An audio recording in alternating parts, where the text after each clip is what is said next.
this mangaka got in trouble for translating his own manga for free.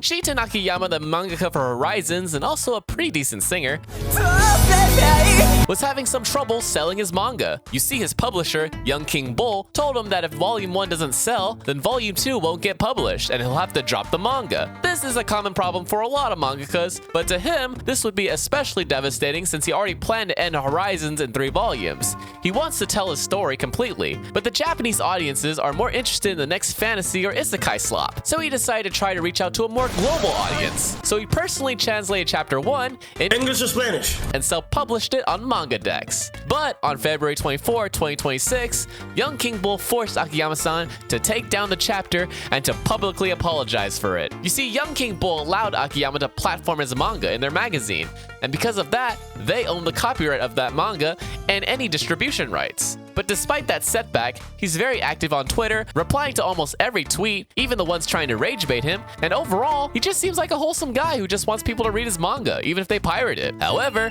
on April 18, 2026, Akiyama-san does acknowledge that his work isn't selling well, and he's having financial troubles. So he started a Ko-Fi, and of course, tons of global fans showed their support, and he raised over 900,000 yen, which is like $5,600, which is not a lot, but it's enough to survive in Japan. But even still, Akiyama is incredibly thankful for the support and drew this nice artwork thanking his fans all over the world. But is Horizons any good? Well, Chapter 1 was alright. The premise is a 30-year-old woman who was beat down by life, finds relief pretending to be a high schooler, and meets a high school boy who may or may not also be a 30-year-old man, or an alien. But he did say at the end of the volume, you might end up in hell, so expect it to get really dark. You might be wondering why the art style is similar to Oyasumi Pun Pun. Well, that's because Akiyama-san was Inio Asano's assistant. The yellow cover for Volume 1 of Horizons is literally a reference to Pun Pun Volume 1. Have you read Horizons? What did you think?